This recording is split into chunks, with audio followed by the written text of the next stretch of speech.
మేడ్చల్ జిల్లా Nizampet circle Nizampet SC Morcha Telangana రాష్ట్ర ప్రధాన కార్యదర్శి దాసి నాగరాజ్ కార్యాలయంలో వారి ఆధ్వర్యంలో నిర్వహించిన మీడియా సమావేశంలో వారు మాట్లాడుతూ సికింద్రాబాద్ పెరేడ్ గ్రౌండ్ లో మే 10వ తారీఖున నిర్వహిస్తున్న ప్రధానమంత్రి నరేంద్ర మోడీ బహిరంగ సభకు ప్రజలు మహిళలు భారీగా తరలి రావాలని పిలుపునిచ్చారు.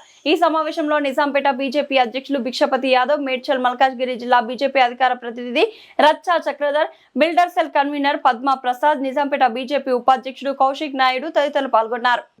గారికి అలాగే నిజాంపేట్ వైస్ ప్రెసిడెంట్ కౌశిక్ నాయుడు గారికి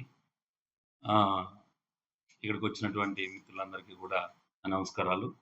ముఖ్యంగా నిన్న చాలా శుభమైనటువంటి రోజు. మనం ఎప్పుడా అని దేశం ఎదురు చూస్తున్నటువంటి రోజు నిన్న 4వ తారీఖు.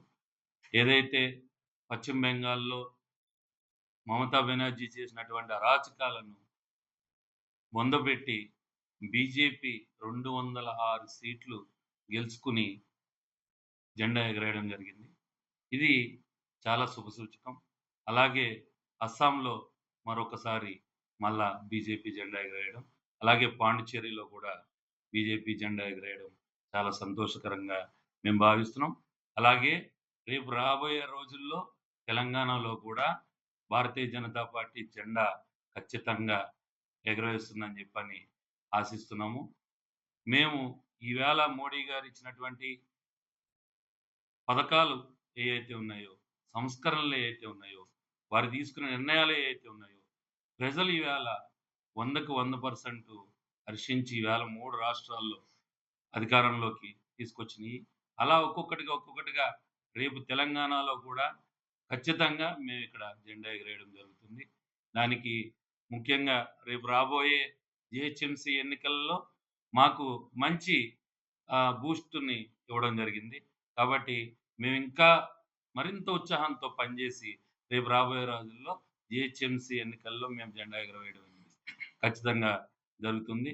అలాగే రేపు మే 10వ తారీఖున గౌరవ ప్రియతమ ప్రధాని నరేంద్ర మోడీ గారు దాదాపుగా 7,800 చిల్లర కోట్లతో ప్రారంభోత్సవానికి, పలు అభివృద్ధి ప్రారంభోత్సవాలకి తెలంగాణ రావడం జరుగుతుంది. అదే దాంట్లో భాగంగా పెరేడ్ గ్రౌండ్స్లో సాయంత్రం 4 గంటలకు జరగబోయే సభలో ప్రతి ఒక్కరూ కూడా భారతీయ జనతా పార్టీ కార్యకర్తలు, నాయకులు, మోడీ గారి అభిమానులు రాష్ట్రం అంతటా కూడా కలిసి వచ్చి ఏదైతే మోడీ గారు మహిళల్ని గౌరవించాలి, మహిళల్ని ఉన్నత స్థానంలో కూర్చోబెట్టాలని చెప్పి ఆయన ఎప్పుడు కూడా ముందుంటారు. దాంట్లో భాగంగా మీరు చూసినట్టయితే ముర్ము గారిని మనం ప్రథమ పౌరురాలుగా రాష్ట్రపతిని చేసినటువంటి ఘనత భారతీయ జనతా పార్టీది. ఇది కుటుంబ పాలన కాదు, అది పేదవారి పాలన. ఇది పేదవారిని తీసుకుని ఎక్కడ కూర్చోబెట్టాలి, వాళ్ళని ఎంత పైకి తీసుకురావాలనే దాని మీదనే వారు ఎప్పుడు కూడా ఆలోచన చేస్తారు. అలాగే ఆపరేషన్ సింధూర్లో మీరు చూసినట్టయితే మహిళలకి ఎంతమంది మగవాళ్ళు ఉన్నప్పటికీ ఒక మహిళ చాలు మా దేశాన్ని నుంచి నిన్ను కొట్టిపోవడానికి అని చెప్పని వాళ్ళ ఉగ్ర స్థావరాలను కొట్టడానికి ఒక మహిళను పంపించినటువంటి ఘనత శ్రీ నరేంద్ర మోడీ గారిది. అటువంటి ఆలోచనతోటి చట్టసభల్లో 33% మహిళలు కూర్చోవాలి వాళ్ళు అని చెప్పని వారు పెట్టినటువంటి బిల్లుని ఏదైతే కాంగ్రెస్ ప్రభుత్వం సాకులు చెబుతూ, అర్థం పర్థం లేనటువంటి సాకులు చెబుతూ దాన్ని ఏ రకంగా మహిళల్ని అగౌరవపరిచారనేది ప్రతి ఒక్కరూ గమనించారు. కాబట్టి దీన్ని మరొకసారి ఈ రాష్ట్రంలో కాంగ్రెస్ ప్రభుత్వం ఏ రకంగా పార్లమెంట్లో ఆ బిల్లుకి వ్యతిరేకించారో మరొకసారి మనం రేపు ఈ మే 10వ తారీఖున దేశానికి తెలియజేయాలి. వచ్చిన జనాలు ఆ రకంగా జనాలు వచ్చి మద్దతు తెలపాలని చెప్పని ప్రతి ఒక్కరిని కోరుకుంటూ మే 10వ తారీఖు సాయంత్రం 4 గంటలకి చెలో పెరేడ్ గ్రౌండ్స్ అనే దాన్ని ప్రతి ఒక్కరికి తెలియజేసి మనం వెళ్ళి గౌరవ ప్రధాని నరేంద్ర మోడీ గారికి మద్దతు తెలిపి మహిళలకి జరిగినటువంటి అన్యాయాన్ని మళ్ళీ ఖచ్చితంగా 33% రిజర్వేషన్ ఏదైతే మహిళలది ఉందో అది మళ్ళీ ప్రధానమంత్రి గారు ప్రవేశపెడతారు. దాన్ని ఖచ్చితంగా నగ్గించుకుని వారికి మంచి స్థానాన్ని కల్పిస్తారని చెప్పని ఈ సందర్భంగా తెలియజేసుకుంటూ, ఈ అవకాశం ఇచ్చినటువంటి గౌరవనీయులు ఎస్సీ మోర్చా రాష్ట్ర జనరల్ సెక్రటరీ దాస్ నాగరాజు గారికి, అలాగే మా అధ్యక్షులు భిక్షపతి యాదవ్ గారికి, రథ చక్రధర్ గారికి, కౌశిక్ నాయుడు గారికి, మా పాత్రికేయ మిత్రులకి మరొకసారి ధన్యవాదాలు తెలియజేస్తున్నాను. జై శ్రీరామ్. రాష్ట్ర ప్రధాన కార్యదర్శిగా నియమితులైనాక దాసి నాగరాజు గారు మొట్టమొదటిసారిగా నిజాంపేట మున్సిపల్ కార్పొరేషన్లో విలేకరుల సమావేశం ఏర్పాటు చేయడం జరిగింది. దానికి ముఖ్య కారణం రేపు మే 10వ తారీఖు మన దేశ ప్రధానమంత్రి నరేంద్ర మోడీ గారు మన హైదరాబాద్ రావడం మనందరికీ చాలా గర్వకారణమైన విషయం. ఈ పర్యటన చాలా ప్రాముఖ్యత కూడుకుని ఉంది. ఎందుకంటే ఒక దేశ ప్రధానమంత్రి ఒక రాష్ట్రానికి వస్తుందంటే ఆయన ఉట్టి చేతులతో రాడు. దాంతోపాటు ఎన్నో సంక్షేమ పథకాలు, ఎన్నో డెవలప్మెంట్ యాక్టివిటీస్తో వస్తాడు. అదేవిధంగా మన ప్రధానమంత్రి నరేంద్ర మోడీ గారు దాదాపు 7,800 కోట్ల రూపాయల సంబంధించి డెవలప్మెంట్ యాక్టివిటీస్కి శంకుస్థాపన చేయడం కానీ, మరియు వాటిని ప్రారంభోత్సవం చేయడం కానీ జరుగుతుంది. మల్కాజ్గిరి రైల్వే టెర్మినల్ కావచ్చు, సికింద్రాబాద్ రైల్వే టెర్మినల్ కావచ్చు, ఇవన్నీ కూడా సెంట్రల్ గవర్నమెంట్ ఫండ్స్తోనే కంప్లీట్ కావడం జరిగింది. వీటన్నిటిని కూడా మన ప్రధానమంత్రి నరేంద్ర మోడీ గారు జాతికి అంకితం చేయడం జరుగుతుంది. ముఖ్యంగా ఈ యొక్క మీటింగ్ అనేది ప్రతి ఒక్క మన భారతీయ జనతా పార్టీ కార్యకర్త ప్రతి ఒక్కరు కూడా ఈ మీటింగ్ ని చాలా పర్సనల్ గా తీసుకొని ఈ మీటింగ్ ని సక్సెస్ చేయాల్సిన ఆవశ్యకత ఎంతైనా ఉన్నది.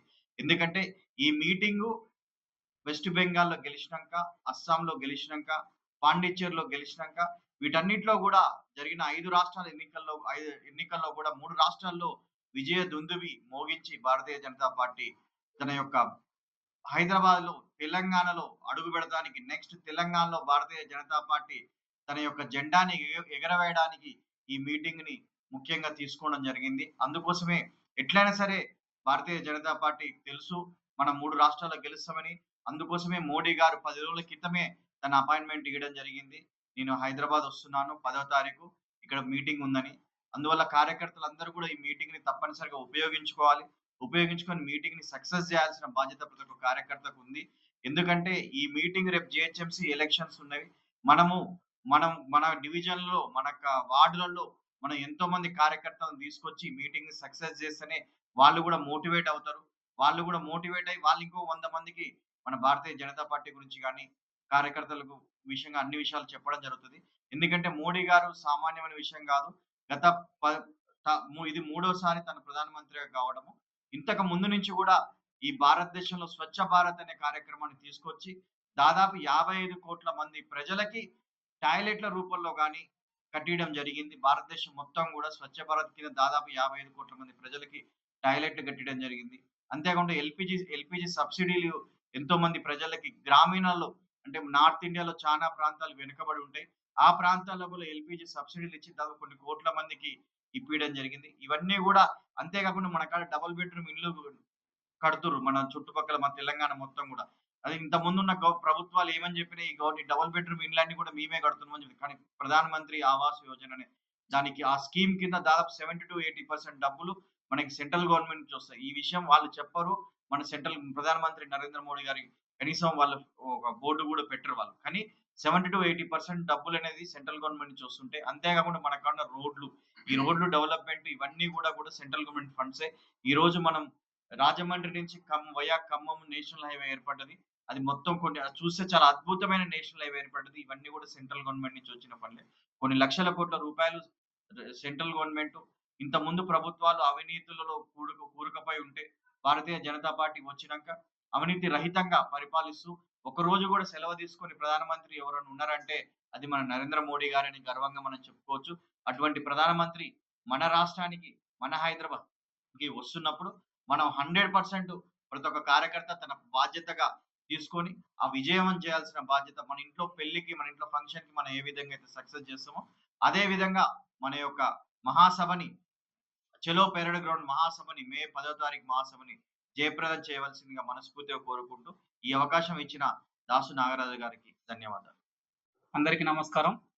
ఈరోజు ఎస్సీ మోర్చా రాష్ట్ర శాఖ ఆధ్వర్యంలో Bharatiya Janata party SC Morcha general secretary అయినటువంటి దాసి నాగరాజు గారి ఆధ్వర్యంలో పాత్రికేయ సమావేశం పెట్టడం చాలా సంతోషం. ఈ సందర్భంగా మనం గనక చూసుకున్నట్లయితే ఈ నెల 10వ తారీఖున గౌరవ ప్రధానమంత్రి గారు ముచ్చటగా 3వసారి ఎన్నికైన తర్వాత మొదటిసారి తెలంగాణకు రావడం జరుగుతుంది. ఈ తెలంగాణకు వస్తున్నటువంటి సందర్భంలో ఇక్కడ ఓన్లీ నిజాంపేట సర్కిలే కాకుండా తెలంగాణ ప్రాంతంలో మారుమూల ప్రాంతంలో ఉన్నటువంటి భారతీయ జనతా పార్టీ నాయకులు కార్యకర్తలతో పాటుగా హిందువులందరూ కూడా ఈ యొక్క సమావేశానికి పెద్ద ఎత్తున తరలి వచ్చి విజయవంతం చేయవలసిందన్నటువంటి ముఖ్య ఉద్దేశంతో ఈ యొక్క పాత్రికేయ సమావేశం నిర్వహించడం జరుగుతుంది. అంతేకాకుండా ఈ సందర్భంగా ఎందుకు ప్రధానమంత్రి గారు వస్తే మనం అందరం వెళ్ళాలి అని అంటే, మనం కనుక చూసుకున్నట్లయితే ఈ 75 సంవత్సరాల స్వతంత్ర భారతదేశంలో ఇప్పటి వరకు కాంగ్రెస్ ఎప్పుడైతే కేంద్ర ప్రభుత్వంలో అనేక సార్లు పదవులు ప్రధానమంత్రులుగా ఉన్నప్పుడు ఎన్ని కుంభకోణాలు అయ్యాయో మనందరికీ తెలుసు.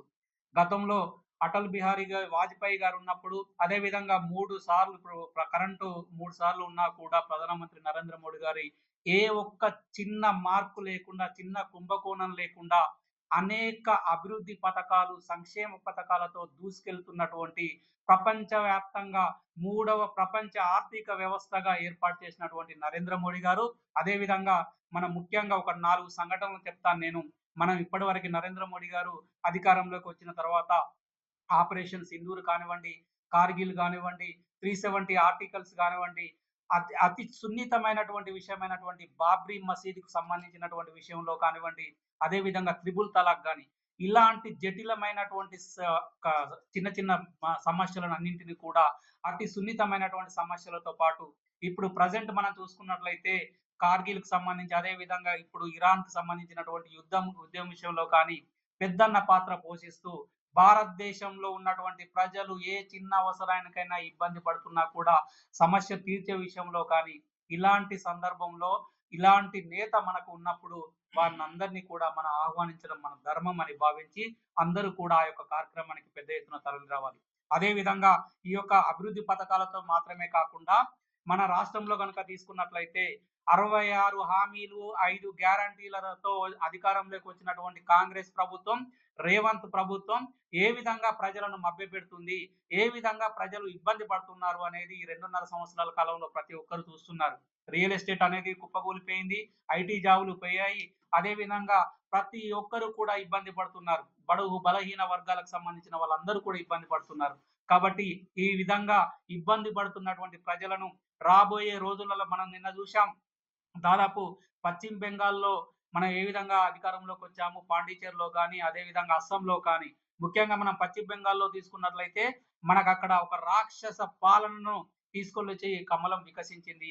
రాబోయే రోజులలో తెలంగాణకు అంటే ఇప్పుడు బీజేపీ అధిష్టానం తెలంగాణను టార్గెట్ చేస్తూ రాబోయే రోజులలో కాషాయ జెండా ఎగరవేయడానికి ఈ యొక్క మోడీ సభే నాంది కాబోతుంది. కాబట్టి అందరం కూడా ప్రతి ఒక్కరూ కూడా ఈ యొక్క సమావేశానికి వచ్చి విజయవంతం చేయాలని భారతీయ జనతా పార్టీ తరఫున ప్రజలందరికీ కూడా విజ్ఞప్తి చేస్తుంది. ఈ సందర్భంగా జై శ్రీరామ్, జై బీజేపీ.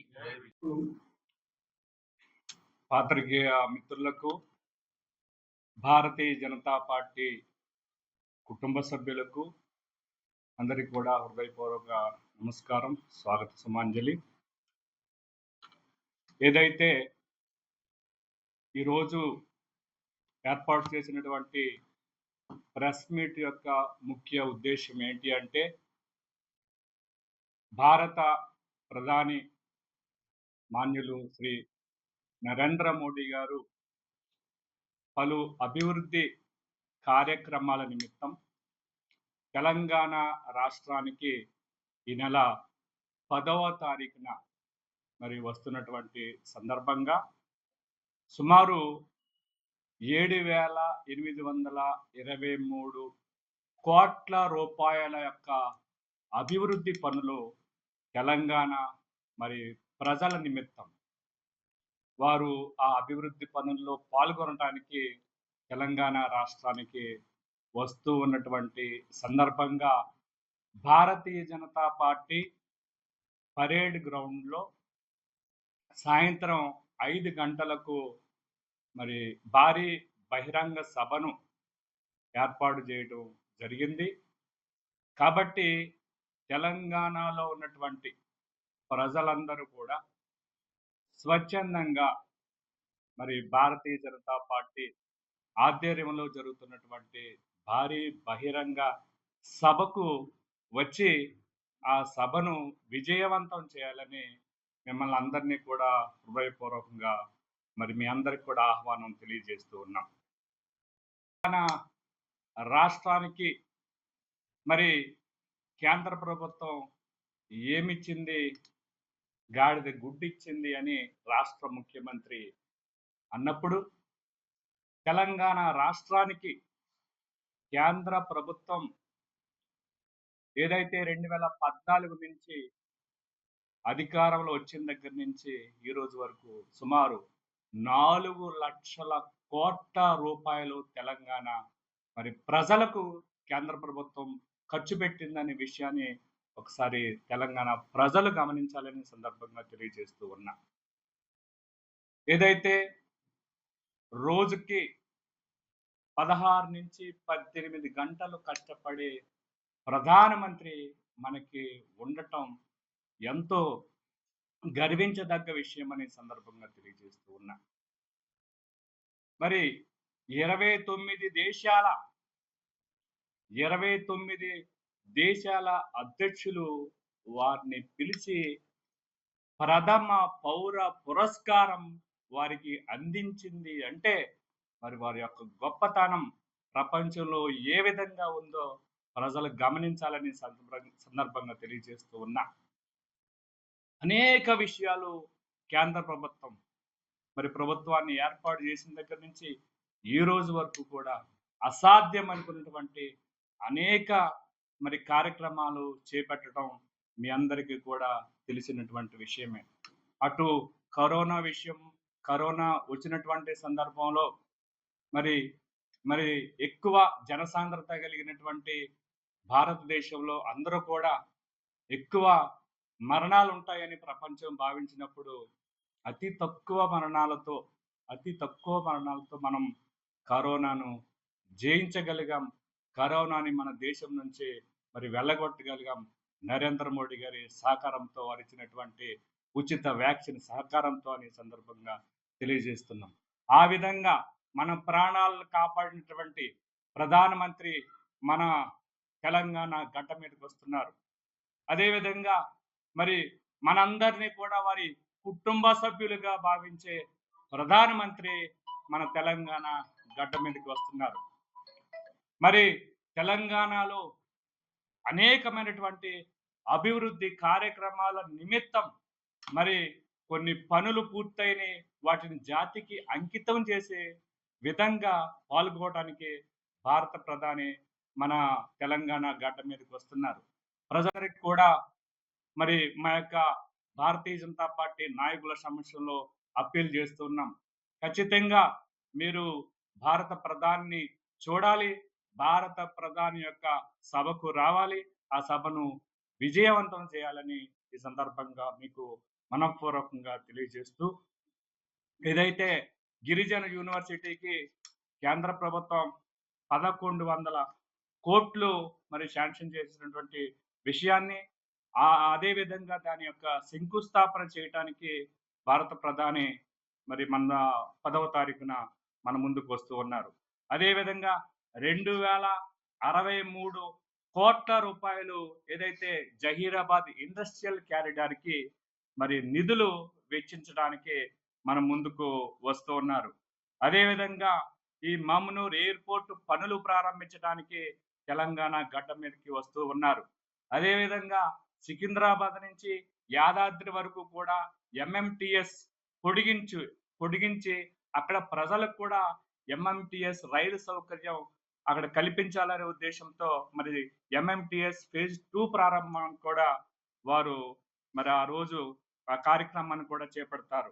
అదేవిధంగా ఎయిమ్స్ బీబీ నగర్లో అనేకమైనటువంటి కొత్త సౌకర్యాలను కూడా ఆ రోజు వారు ప్రారంభిస్తారు. కాబట్టి ప్రతి ఒక్కరూ కూడా స్వచ్ఛందంగా